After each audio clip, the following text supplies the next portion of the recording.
makadalo sa mga misa. Pangalawa, mayroon ding na paniniwala na kung magkompleto mo ang 9 na araw, ang iyong mga panalangin ay sasagutin o ang iyong hiling ay pagbibigyan.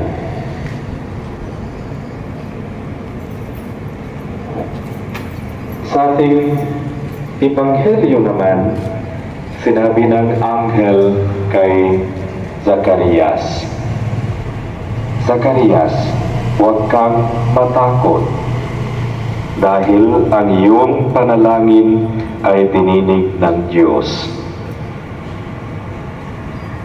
Mga kapatid, kay gandang malaman na ang ating panalangin ay dininig ng Diyos. Gusto nating lahat na dininig ng Diyos ang ating panalangin. At ito po ang mensahe sa pamamagitan ng ating mga pagbasa sa araw na ito. Nagpapaalala sa atin ng katotohanan ito na dininig ng Diyos ang ating panalangin. Wait for the Lord. Be strong and take heart. Psalm 27, verse 14. Hintayin ang Panginoon, magpakatibay at magtiwala. When we pray, God truly hears our prayer, and we need to wait.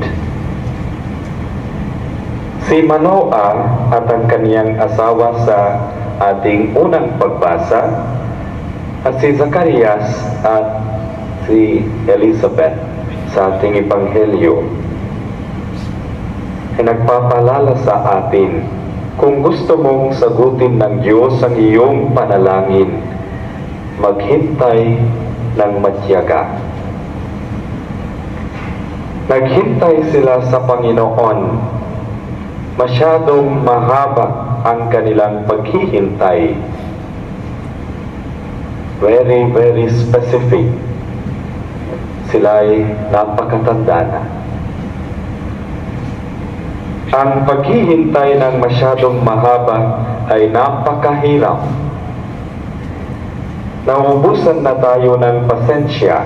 Tayo ay nawalan ng pag-asa. Tayo ay sumusuko if it is too long to wait. Tayo ay humihinto sa pagdarasal because we are disappointed. We complain, katulad ng mga Israelita sa kanilang paglalakbay patungong promised land. They complained because it was too long for them to travel. Too long waiting for God to bring them to the promised land. Ngunit ang Diyos ay nagsasabi sa atin, magkaroon ng pasensya, aking anak. As you wait, wait patiently. Ibibigay ko sa iyo kung ano ang talagang kailangan mo, ngunit maghintay ka. Ang paghihintay ay nagbubuo ng pananampalataya. Lumalago ang tiwala sa mga panahon ng kawalan ng katiyakan. Ito ang layunin ng Diyos. Ang pagtitiis ay nagbubunga. Ang pagtitiis ay humahantong sa spiritual na paglago. Kaya, mga kapatid, there is a purpose for God making us wait. As we wait in hope, we grow spiritually, and God will be pleased as we grow, because more than all our prayers, the most important is our salvation. When we grow spiritually, that is where we have the hope of our salvation.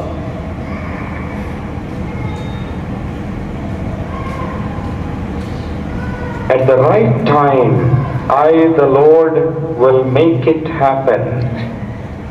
Isaiah chapter 60, verse 22. Sa tamang panahon, gagawin ko ang lahat. Sinabi ng anghel kay Zacarias, dininig ang iyong panalangin, ngunit matutupad ito sa tamang panahon. Yes, you pray today, God listens to your prayer, but He will answer at the proper time. Hindi sa ating panahon. Hindi tayo makapag-demand. Ang Diyos ay hindi nalilimutan, hindi nililimitahan ng panahon, at sa makatuwid, walang tao ang magkakaalam ng panahon ng Diyos. Ang pagtitiwala ay napakahalaga. Kaya po, every time when Jesus worked a miracle, ito yung kaniyang sinabi, pinagaling ka ng iyong pananampalataya. It is our faith, our trust that brings us healing. So, we wait with that faith and trust that God will not forsake me. Ang Diyos ay Diyos ng lahat ng posibilidad. God's timing is perfect in every way. Second letter of Saint Peter, chapter 3, verse 9, ang panahon ng Diyos ay perpekto sa lahat ng paraan. At ito po yung sabi ni Elizabeth, the last part of the gospel. Ginawa ng Panginoon para sa akin sa panahon na nakita niyang nararapat upang alisin ang aking kahiyaan. When the time was fit for God, He has removed disgrace from me. So God's timings are perfect. So my dear brothers and sisters, can we have that capacity to wait? Do we have? How much capacity do we have to wait? Do we believe that God listens to every prayer that we make? Do we believe that at proper time He will answer not only the prayer that we have made, but He will answer in a more wonderful way that we have not imagined, that we have not prayed for, because He knows the best. So, delays are not God's denials. Prayer is not about getting what we want, but becoming what God wants, and therefore He delays, but truly He gives, because in praying we become what God wants.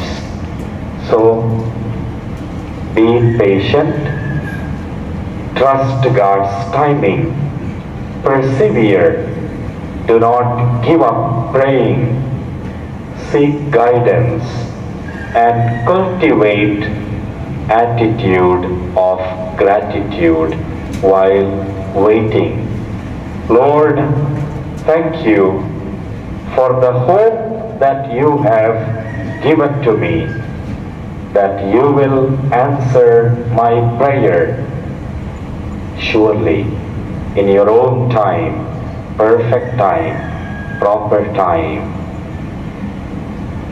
Despite not getting answers to our prayer, this is what we can pray every day, rather than being desperate and disappointed.